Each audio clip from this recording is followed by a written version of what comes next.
एक तरफ मस्कत में मुज़ाकरात की मेज सजने की खबरें आ रही हैं, सिफारती बयानात में नरमी और बातचीत के इशारे दिए जा रहे हैं और ये कहा जा रहा है कि मसाइल का हल गुफ्तु शुनीद से निकाला जाएगा।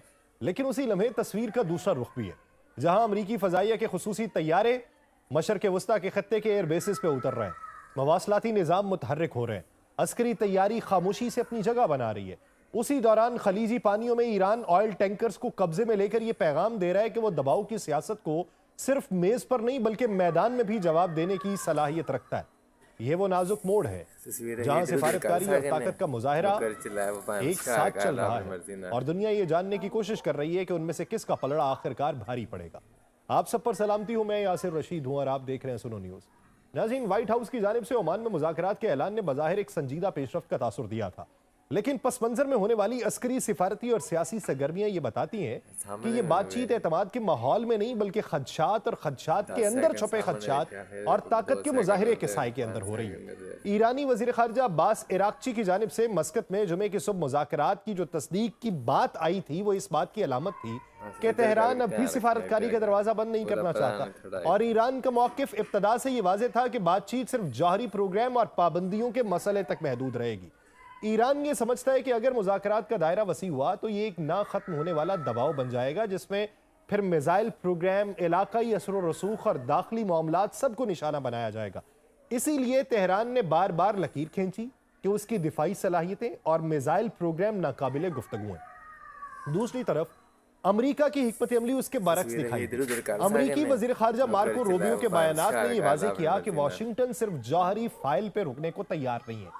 अमरीका ये चाहता है कि मिसाइलों की रेंज, खत्ते में ईरान की हिमायत याफ्ता तंजीमें और हत्ता के ईरान के अंदरूनी तर्ज हुक्मरानी जैसे निकात भी मेज पे आएंगे।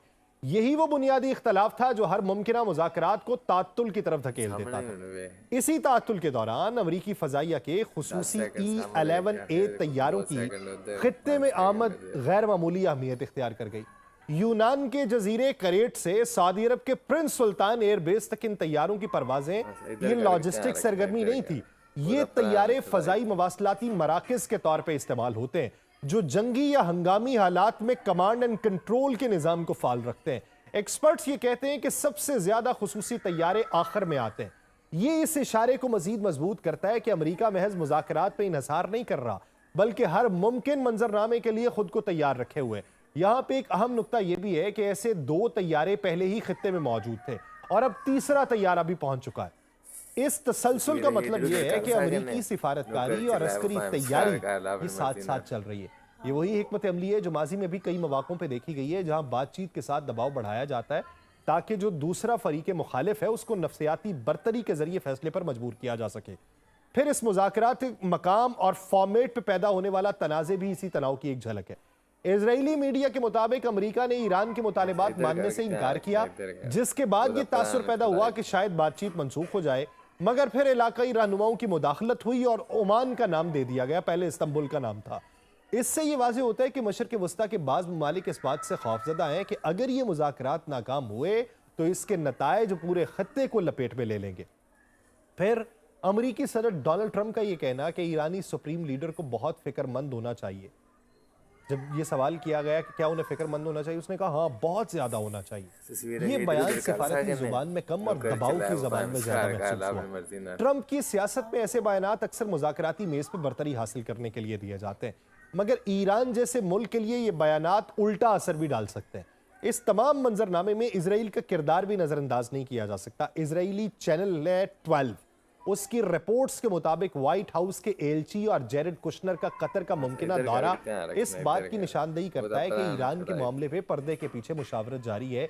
कतर जो ईरान और अमेरिका दोनों से राबिते रखता है, मुमकिना सालिस के तौर पे सामने आ रहा है, मगर इसराइल की ख्वाहिश ये है कि किसी भी मुआहिदे में ईरान की अस्करी सलाहियतों को सख्ती से महदूद किया जाए। ईरानी मीडिया की रिपोर्ट्स भी ये बताती हैं कि तेहरान इस बार मुज़ाकरात को ज्यादा कंट्रोल्ड रखना चाहता है। तस्नीम और असना दोनों का यह कहना है कि बातचीत बिलवास्ता होगी और सिर्फ जौहरी प्रोग्राम और पाबंदियों तक महदूद रहेगी। ईरान की हिकमत अमली को वाज़ेह करता है ये पॉलिसी का तसलसल। ईरान ये जानता है कि अगर बराह रास्त मुज़ाकरात हुए तो उस पर सियासी दबाव ज्यादा होगा, जबकि बिलवास्ता बातचीत में वो अपनी शराइत बेहतर अंदाज में मनवा सकता है। ये भी याद रखना जरूरी है कि ईरान और अमेरिका के दरमियान एतमाद का फुकदान किसी एक वाक़े का नतीजा नहीं है, बल्कि दहाइयों पर मुहित तारीख का खुलासा है। जौहरी मुआहिदे से अमेरिका की एकतरफा दस्तबरदारी, सख्त पाबंदियां, अस्करी धमकियां ईरान के जहन में यह तसव्वुर मजबूत कर चुकी हैं कि वाशिंगटन किसी भी वक्त अपनी पॉलिसी बदल सकता है। इसलिए ईरान हर कदम फूंक फूंक के रखना चाह रहा है। दूसरी तरफ अमेरिका के लिए मामला दाखिली सियासत से भी जुड़ा हुआ है। इंतखाबात का दबाव है, कांग्रेस में इख्तलाफात हैं और इत्तेहादियों की तवक्कुआत है। वाशिंगटन को एक सख्त मगर मोहतात रास्ता इख्तियार करने पर मजबूर कर रही है, क्योंकि इसराइल के अंदर इलेक्शन भी होना चाह रहे हैं। अमेरिका ये तासुर देना चाहता है कि वो कमजोर नहीं पड़ रहा, इसीलिए अस्करी नकलो हरकत और सख्त बयानात साथ साथ चल रहे हैं। खलीजी पानियों में 2 ऑयल टैंकर उसी दौरान पासदाराने इनकलाब ने कब्जे में ले लिए। ये किसी एक वाक़े का नाम नहीं था, बल्कि इस पूरे दबावज़दा माहौल की अलामत है जिसमें ईरान और अमेरिका आमने सामने खड़े हैं। खबर रसाई इदारा जो तस्नीम है उसके मुताबिक जिन 2 टैंकर से 10 लाख लीटर से जायद स्मगल शुदा ईंधन बरामद हुआ और जिनके 15 गैर मुल्की अमले को हिरासत में लिया गया, वो इस हकीकत की याद दहानी है कि खलीज और आबनाए हरमुज महज तजारती रास्ते नहीं रहे, बल्कि सियासी पैगाम रसानी के मैदान बन चुके हैं। ऐसे वक्त में जब वाशिंगटन खित्ते में अपनी बहरी मौजूदगी बढ़ा रहा है और तेहरान उसे बराह रास्त दबाव के तौर पे देख रहा है, इस नौइयत की कार्रवाइयां फितरी तौर पे आलमी तशवीश को जन्म देती हैं। ईरान की नजर में ये कार्रवाइयां गैर कानूनी ईंधन की स्मगलिंग के खिलाफ है, मगर आलमी ताकतें इन्हें एक मुख्तलिफ जाविये से देखती हैं। आबनाए हरमुज वो वाहिद रास्ता है जहां से दुनिया के तेल और माया कुदरती गैस की बड़ी मिकदार गुजरती है, इसलिए वहां होने वाली हर पेशरफ्त आलमी मंडियों तक असर डालती है। ईरान के अंदर ईंधन की कीमतें दुनिया में कमतरीन सतह पे होने की वजह से स्मगलिंग एक मुनाफा बख्श कारोबार बन चुका है, और यही वो नुक्ता है जिसे तेहरान अपनी कार्रवाइयों का जवाब बनाता है। मगर सवाल ये कि क्या ये सिर्फ स्मगलिंग का मामला है या फिर ये मुज़ाकरात से पहले ईरान की तरफ से भी ताकत का इजहार था। इसी पस मंजर में मुज़ाकरात के मकाम की तब्दीली को देखा जाए तो तस्वीर मजीद वाज़ेह होती है। इब्तदा में बातचीत तुर्की में होने वाली थी, मगर ईरान ने उस जगह को तब्दील करने की दरख्वास्त की। सिफारती ज़राए के मुताबिक तेहरान नहीं चाहता था कि मुज़ाकरात का दायरा वसी हो और बैलिस्टिक मिसाइल जैसे हसास मौज़ूआत में इसके ऊपर आ जाए। ओमान का इंतखाब दरअसल ईरान के लिए एक महफूज सिफारती मैदान है, जहां पहले भी जौहरी प्रोग्राम पे बातचीत हो चुकी है और जहां खलीजी अरब रियासत की हैसियत एक निस्बतन गैर जानिबदार सालिस की रही है। यह भी काबिल गौर बात है कि खत्ते के कई अहम ममालिक के वज़रा की मुमकिना शिरकत के बावजूद ईरान ने सिर्फ अमरीका के साथ 2 तरफा मुज़ाकरात पे जोर दिया। इससे यह तासुर मजबूत होता है कि तेहरान इस अमल को महदूद रखना चाहता है ताकि किसी इज्तमाई दबाव या मुश्तरका मुतालिबात का सामना न करना पड़े। ईरान वाजे कर चुका है कि उसका बैलिस्टिक मिसाइल प्रोग्राम उसकी रेड लाइन है और उस पर कोई रियायत देने के लिए तैयार नहीं है।